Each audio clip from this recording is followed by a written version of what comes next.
여러분 반갑습니다. 강바울TV 007 바이블 스타디, 저는 미국 텍사스 소망교회 강명식 목사입니다. 오늘은 출애굽기 19장 시내산에서 어떤 일이 일어나는지 묵상해 보고자 합니다. 자, 이스라엘 백성이 애굽을 출애굽한 지 제 세 번째 달 첫 번째 날이 되었습니다. 바로 그 첫 번째 날에, 그러니까 만 2개월 된 거죠. 이스라엘 백성들은 시내 광야에 이르게 됩니다. 자, 여기서 어떤 일이 일어날까요?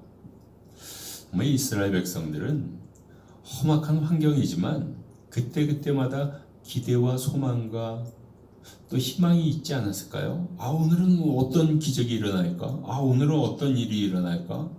저는 상당히 큰 기대와 기적이 있었을 것 같습니다. 여러분의 인생은 어떠십니까? 아침에 눈을 뜨게 되면 오늘 하나님께서 뭘 내려주실까? 하나님께서 어떤 기적을 베풀어 주실까? 하나님께서 어떤 사명을 주실까? 여러분들 기대하시면서 자리에서 일어나시기를 축원합니다. 자, 하나님께서는 이렇게 말씀하시죠. 내가 애굽에서 했던 것을 너희들은 다 목격하였도다. 10대 재앙을 보냈잖아요. 다 목격했어요. 그리고 4대 재앙, 8위 재앙부터는 이스라엘 백성에게 내리지 않았잖아요. 얼마나 감사한 일입니까? 그리고 나는 너희들을 독수리의 날개에 태워서 이곳까지 인도하였다. 이거 얼마나 시적인 표현이에요. 내가 인도하였다 이것보다는 독수리의 날개에 태워서 이리로 인도하였다. 여러분, 독수리 날개가 엄청 큽니다. 독수리가요, 여우도 잡아먹어요. 그 큰 날개로 딱 가리고 발톱이 워낙 좋잖아요. 딱 붙잡고 부리로 팍팍팍 얼굴을 공격하잖아요. 꼼짝 못하는 거예요. 그 독수리 날개가 크기 때문에 독수리 날개에 태워서라는 표현을 씁니다. 만일 너희들이 나의 말을 순종하고 내 계약을 지키면 너희들은 나의 귀한 소유물이 될 것이요, 제사장 나라가 될 것이요, 거룩한 나라가 될 것이다. 이건 나중에 이제 베드로가 또 인용을 하는데, 우리가 하나님의 거룩한 자녀라는 거예요.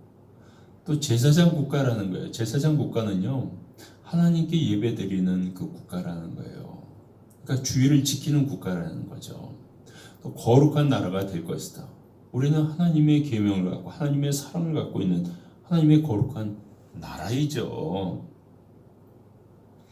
그래서 이제 백성을 오늘 또 그리고 내일 거룩하게 해라. 이틀 동안요, 오늘도 거룩하게 하고, 그러니까 마음을 기도하고 준비하라는 거겠죠. 또 옷도 깨끗이 빨라는 거예요. 여러분, 옷이 깨끗하면요, 마음도 좀 깨끗해집니다. 근데 옷이 막 더러운 게 묻어 있으면요, 마음도 산란하잖아요. 그리고 3일째까지 준비하라는 것이에요. 오늘 첫째 날, 내일 둘째 날 마음 정결하고 옷도 빨고 셋째 날을 준비하라는 거예요. 그 셋째 날에 하나님께서 이 시내 광야에는 시내산에 내려온다는 거예요. 그리고 너희들은 산으로 다가오지 말아라. 또 산의 그 맨 밑에 그 어기도 밟지 말아라. 누구든지 산을 침범하는 자는 죽으리라. 하나님께서 내려오시기 때문에요. 산이 얼마나 많습니까? 전 세계에.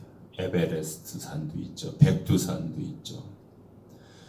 또 미국에 또 이 구달로프 마운틴도 있죠. 얼마나 산들이 많아요.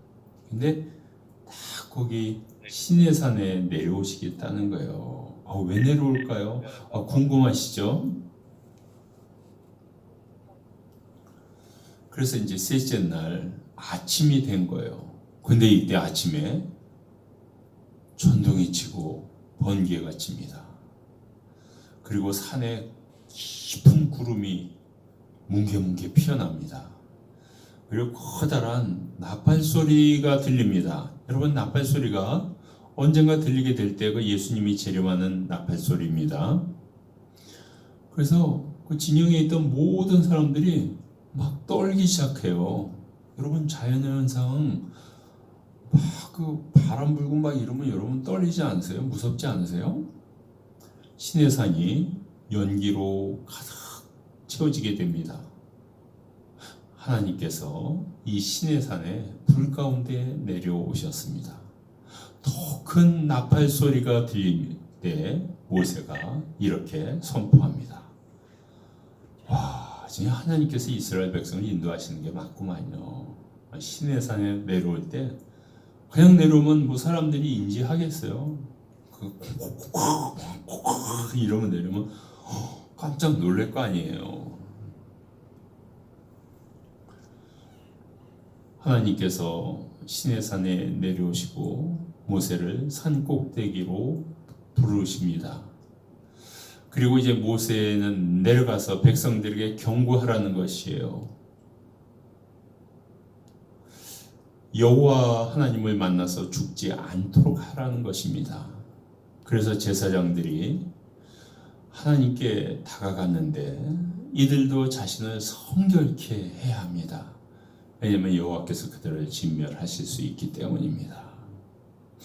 하나님을 만날 때 기도하며 옷을 빨고 깨끗이 하고 나가실 수 있기를 바랍니다. 여러분 주일이면 하나님을 만나죠. 물론 집에서도 만날 수 있고 직장에서도 만날 수 있지만 교회에서 공동체로 다 같이 만날 때 깨끗한 마음으로 오라는 것입니다. 자, 여러분들 오늘 말씀을 통해서 어떤 교훈을 얻을 수 있을까요? 우리는 하나님을 만날 때 우리 마음을 정결케 하고 옷을 깨끗이 빨아야 합니다. 마음을 정결케 한다는 것은요, 기도하고 또 기도하고 또 기도하면서 하나님만 바라보는 그 마음을 필요로 해야 합니다. 또 옷이 깨끗해야 또 우리 마음도 정결해지지 않겠습니까? 두 번째로 우리는 준비되지 않은 자를 하나님께서는 벌하신다는 것을 알아야만 합니다. 그냥 막 침범하는 거, 하나님이 그 성산에 내렸는데 시내산에 내렸는데 막 왔다 갔다 하고 뛰고 이러는 거 원치 않으십니다. 하나님의 그 전으로 나갈 때 우리에게는 준비된 마음이 필요합니다. 우리 마음의 정결함이 필요합니다. 또 우리는 하나님께서 우리에게 큰 선물을 주실 것을 기대하셔도 좋습니다. 우리가 하나님의 선물 없이는 사실 살아가기 힘듭니다. 음식을 비롯해서요, 좋은 환경, 재난 없는 환경, 허리케인 이런 거 없으면 얼마나 감사해요. 좋은 선물, 또 미래에 대한 여러 가지 기대와 희망, 꿈 이런 것이 펼쳐질 수 있는 선물 하나님께서 갖고 오시는데 기대하셔도 좋습니다. 특별히 여러분들의 건강, 또 여러분들이 병에 걸렸는데 하나님이 그걸 고쳐주신다면 얼마나 좋은 건강의 축복이 되겠습니까? 하나님은 이렇게 놀라운 선물을 우리에게 주십니다.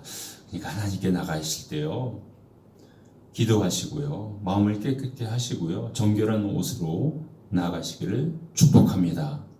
준비하지 않고 그냥 나갔다가는요, 그 기름 등불을 준비하지 못한 다섯 처녀처럼 신랑이 나타났을 때 꼼꼼해서 신랑이 알아보지 못하고 그냥 지나치게 됩니다. 하나님은 큰 선물, 좋은 선물, 큰 기적, 좋은 기적을 가지고 우리 앞에 나타나십니다. 우리의 마음의 준비로, 기도로 이 큰 선물을 받으시는 큰 축복이 있으시기를 간절히 축원합니다.